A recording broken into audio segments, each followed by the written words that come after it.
For those of you wondering, I have no slides this morning, so we're going to fly without a net. What I want to talk about this morning is a couple of things. I want to tell you the story of why I joined IBM, and then give you some insight as to what we're up to. And hopefully in telling you that story, that will encourage you all to come take this journey with us. So about 5 or 6 years ago, I got sick in a weird way. I've been healthy my whole life. I started having heart palpitations, fainting spells. My friends thought I was like a zombie. I couldn't walk down the street without stopping to sit down. I couldn't sleep. I was having esophageal spasms, which, if you're familiar with that, mimics a heart attack.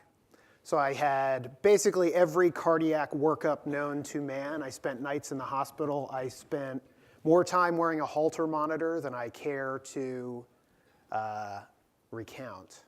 And nobody could tell me what was wrong. I was on 7 different medications, and this happened over the span of about 7 months. And being a technology nerd, I collected all my data. I had all of my radiology scans on my iPad. I actually would take the CDs home and take screenshots of them because I didn't have the software, and I'd put those images on my device. I had every single blood test workup, print out. I had a stack of papers like this. And I saw 15 doctors.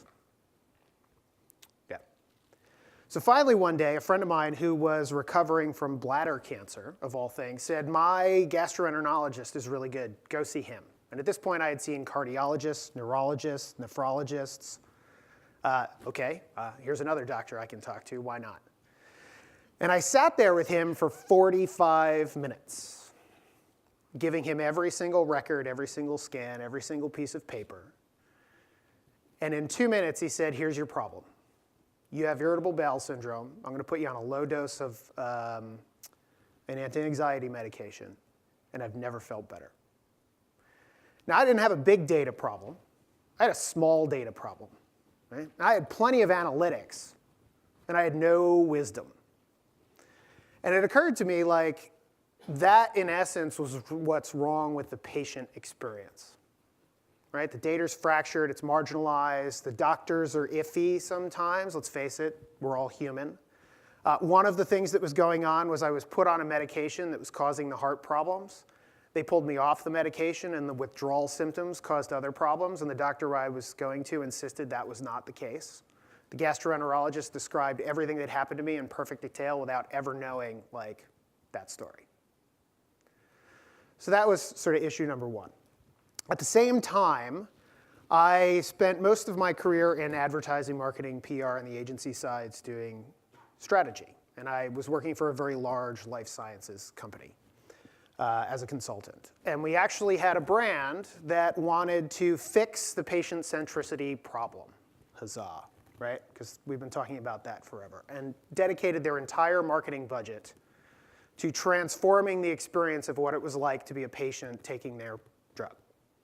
So redo the experience when you're in the clinic, redo the experience of getting there, redo the experience of staying on therapy, everything, soup to nuts. It was an infusion. So when I talk soup to nuts, like, we brought in companies that do the in-flight entertainment systems for airlines and completely redesigned the infusion experience, that kind of thing. Great. Piloted it, huge success, patient satisfaction and compliance went up. That guy gets promoted. The next guy comes in and says, no, we're not going to do this because I'm not going to get promoted if I manage somebody else's program, and scrap the whole thing. So these things are happening at the same time in my life, right? And so I really was at this moment where I thought, I've been spending my whole life working in health and healthcare, and I don't think these problems are going to get fixed. The data doesn't talk to each other.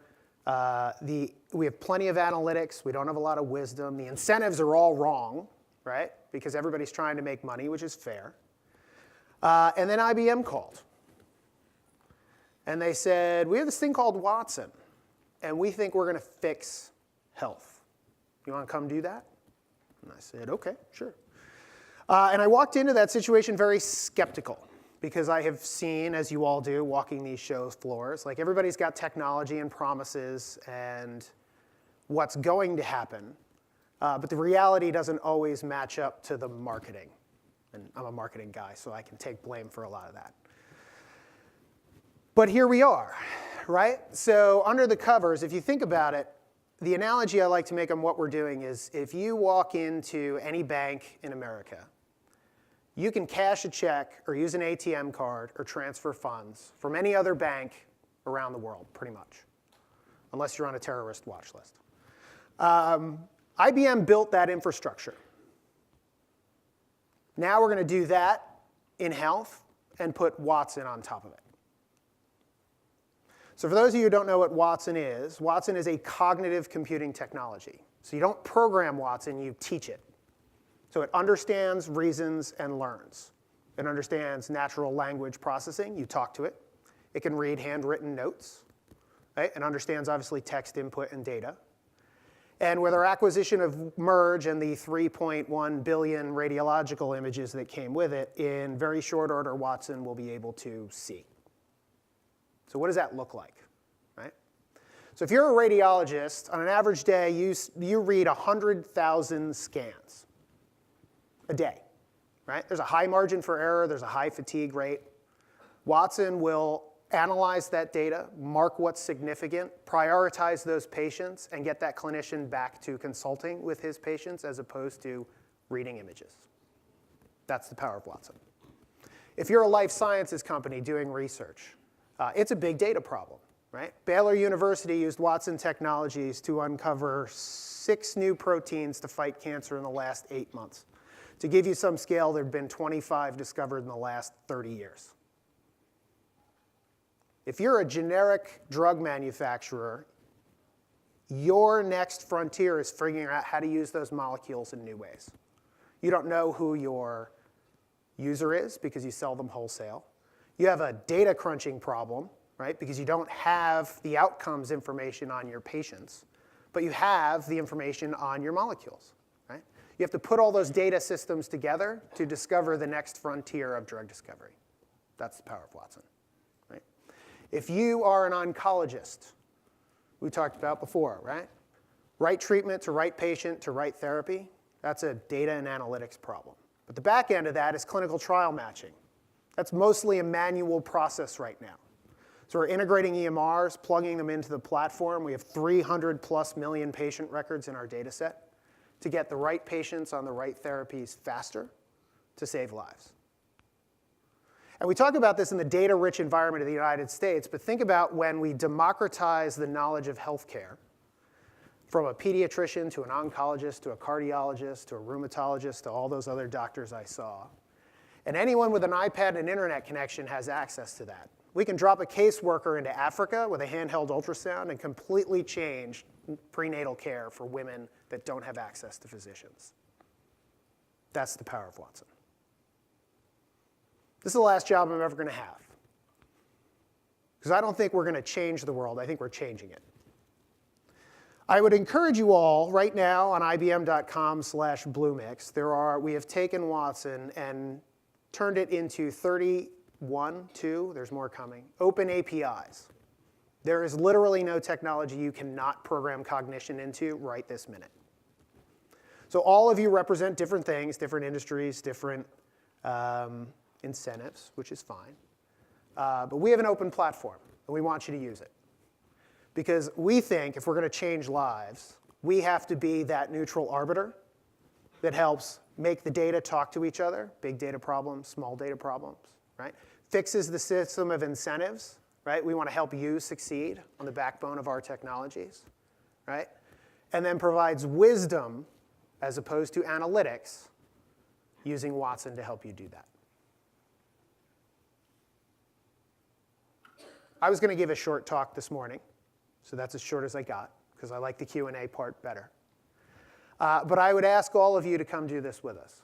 I think you're here because you want to change people's lives. I think. I don't know all of you. I do. I wanted to change my own life. I started this story from a very selfish standpoint. I thought I was going to die, and it was something stupid. And think about that story and think about the own challenges you are working with. I got an off-label prescription from a set of symptoms that were side effects over months and months and months of tests that cost God knows how much to Blue Cross Blue Shield. And the solution was a prescription that cost me $10 a year. I mean, how much is a CT with contrast cost nowadays out of pocket? No, let's talk full retail. $10,000, $5,000? I got 4 of them. I got the images to prove it, too. So think about that, right? The name of the game right now is reducing cost and adding value. Do you know where your costs are? If you're Blue Cross Blue Shield or any insurance provider, do you know what's driving your costs? You have analytics. You may have some correlations. You don't actually know. If you're a hospital system, do you know what's driving your readmission rate? Maybe. Half of all physician diagnoses are not evidence-based. I went through that. We talk about the data. It's not a data problem. It's a wisdom problem. And that's the problem we're trying to solve. So that's my talk this morning. I want to thank you for listening and putting up with no slides. And I think now we're going into a panel discussion. Yes? Yes. Thank you.